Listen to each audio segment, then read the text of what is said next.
Bonjour les amis turfistes, c'est Simon. J'espère que vous allez bien, que vous êtes bien installés, que vous avez de quoi noter les tuyaux pour le quintet de ce lundi. C'est toujours un plaisir d'attaquer la semaine avec les vrais turfistes du lundi. On est ensemble, les amis. Et pour attaquer cette semaine, on a du Vincennes avec 16 partants, une belle course avec des chevaux de qualité dans ce prix de mêlée du Maine, disputé donc en réunion, un course à 13h55 à Vincennes, les 2700 mètres, les chevaux de 7 et 8 ans, une épreuve bien évidemment sur la grande piste de niveau C.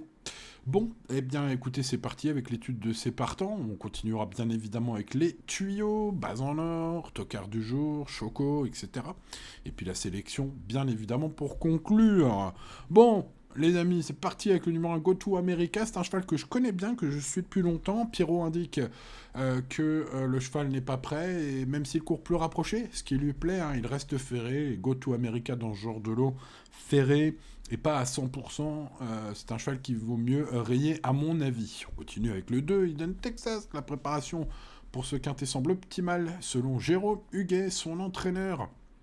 On est donc sur un cheval qui devrait fournir sa bonne valeur, qui détient une chance pour une place, mais prudence, hein, car il est souvent fautif, un fils de brillantissime Texas Style. Voilà, pour qui, j'ai envie de dire, vu son aptitude à main gauche et sur la grande piste, pourrait bien faire. Mais alors, c'est pas la fiabilité incarnée. Ce 2, ça peut être un bon coup de poker. Le numéro 3, Greg De Niro, écoutez, rien à voir avec Robert. Il est en forme ascendante. Il compte 2 victoires en 7 tentatives à Vincennes. Il sait finir vite ses courses. Souvent, bon, on va dire parfois en réussite sur la grande piste de Vincennes, en fait, lorsqu'il a un bon parcours. Greg De Niro est un outsider assez intéressant, à mon avis. Le numéro 4, Harmonie du Rabutin, semble monter en puissance le matin, selon son entourage. Il fait face à un bel engagement ici, selon eux. Bon, moi je pense qu'il peut avoir des ambitions, malgré une forme encore peut-être à déterminer vraiment sur la piste, mais jugé sur sa ligne avec High Propulsion, ce numéro 4 mérite une très belle note, à mon avis. D'ailleurs, passons à High Propulsion, le numéro 5, qui avec 12 podiums, dont 5 victoires en 15 sorties à Vincennes, c'est de toute beauté, les amis, sur un taux de réussite magnifique. Cette candidature semble très solide. Des soucis de santé pour ce cheval, selon Jean-Luc Bijon, qui l'annonce toutefois bien remise désormais. Bien écoutez, peut-être une belle info de la part de Jean-Luc Bijon pour ce qui est de sa déclaration de son interview à Equidia. Cette fille de Ludo Castel et de Sweet Pearl est à classer parmi les priorités, je pense, de ce quintet.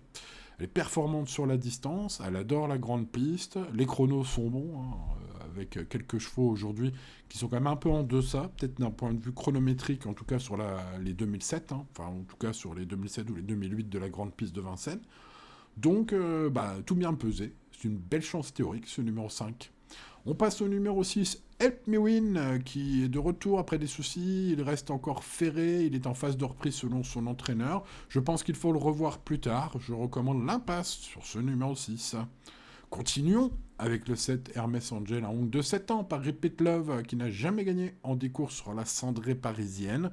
Donc 0 victoire en 10 courses à Vincennes. Mais sa forme est bonne, il sera pieds nus. C'est un cheval polyvalent, hein, attelé, monté, il fait bien dans toutes les disciplines. C'est d'ailleurs des performances et des résultats qui sont un peu meilleurs à Vincennes lorsqu'il est pieds nus. C'est vrai que je parlais de sa non-réussite à Vincennes, mais les 3 fois qu'il a été déféré, il me semble 2 ou 3 fois qu'il a été déféré des 4, de mémoire, il a quand même pas mal couru 4/5e, donc pas impossible, chance plus pour les places. Ses chronos sont moins bons que les principaux favoris sur ce parcours, toutefois, à ce numéro 7. Bon, passons au numéro 8, Hush. Après 2 mois d'absence, c'est un ongle de 7 ans par Texas Charm et Hématite qui sera probablement parmi les grands favoris aujourd'hui. Il est présenté pieds nus d'entrée de jeu, mais attention, je le répète, il a 2 mois d'absence. Malheureusement, François Lagadec, dans son interview d'avant-course sur le site Jenny, n'a aucune info intéressante à donner, à part il risque de manquer, mais c'est un bon cheval. Bon, voilà, ça, il suffisait de lire sa fiche pour le savoir. Merci François. Bref, première chance théorique, c'est vrai, mais moi, j'ai fait le papier complètement et je m'inquiète un peu d'une chose, c'est cette absence, hein. Dans sa carrière, lorsqu'il était absent, il a souvent couru largement moins moins bien que ses meilleurs classements. Alors bon, vous me direz, c'est un petit argument. Eh bien, selon que vous pensez que c'est un petit argument, si vous pensez que c'est un petit argument, vous mettrez ce 8 très haut. Si vous pensez que c'est un gros argument, eh bien, vous ferez comme moi, vous mettrez plutôt en bout. Voilà, affaire d'impression sur ce numéro 8, mais bon, au but de sa cote, voilà, après, il faut prendre un peu de risques. Histoire moderne, le numéro 9 est en méforme persistante, une jument pourtant de qualité par prodigieuse, qui avait, par le passé un peu lointain maintenant, montré sa qualité. Alors, est-ce que ça va être le réveil aujourd'hui ? Ça fait quelques temps qu'on attend le réveil, hein. Histoire moderne, elle était en mode course plusieurs fois, et ça n'a rien donné. Alors, elle a besoin de rassurer. Alex Abrivard aux manettes pour les fans d'Alex. Ils tenteront probablement de racheter encore ce numéro 9. Affaire d'impression personnelle, mais c'est vrai que j'en ai un peu marre de ces mauvaises perfs à Histoire moderne. Je suis peut-être un peu lassé. C'est peut-être pas le bon moment pour la lâcher, mais bon, voilà, il faut faire des choix. Passons au numéro 10, Off Pont-Vautier, qui rentre, mais frais, et près l'entrée de jeu après une pause selon Emma Soulois. Emma Soulois, c'est la fille de l'entraîneur Fabrice Soulois.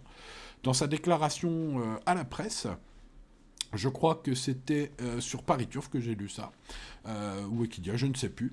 Historique favorable dans ces conditions, c'est vrai, hein, pour des rentrées c'était très bien l'année dernière notamment, elle a gagné d'entrée de jeu, hein. Il a gagné d'entrée de jeu Off Pont-Vautier. Hein. Ça peut être un énorme coup de poker à tenter, d'autant plus que les Soulois ils sont plutôt en forme. Hein. Le 11, Gordon Mijak est régulier et bien été préparé pour aujourd'hui selon son entraîneur Loïc Péchet dans son interview sur Paris Turf. Une place est envisagée par le coach. Bon, alors je pense quand même que l'opposition est relevée, c'est vrai, mais avec Johan Le Bourgeois aux manettes, pourquoi pas ? Il peut intéresser les amateurs de sensations fortes, ce 11.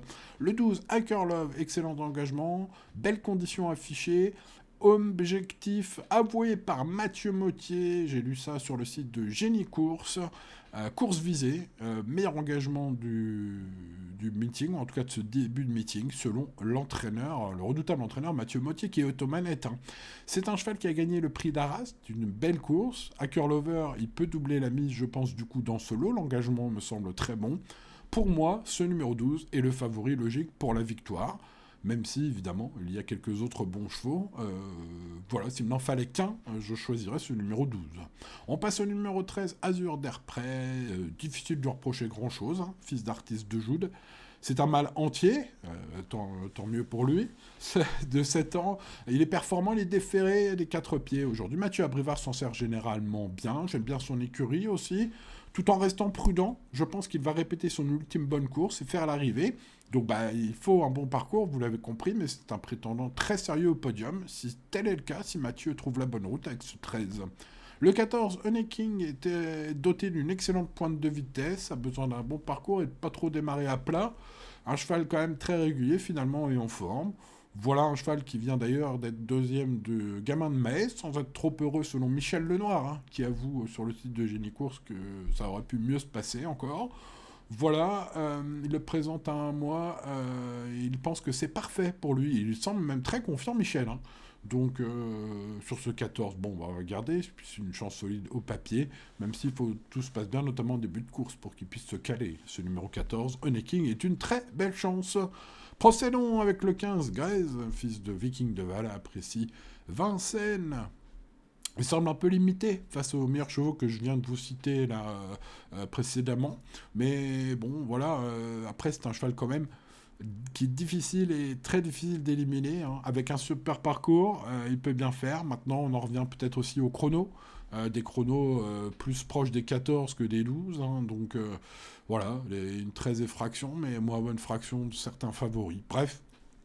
Ce numéro 15, difficile, aussi difficile à éliminer qu'à garder. Hein. Le numéro 16, Wapo Marmoula, est plus ou moins spécialiste désormais du trot monté.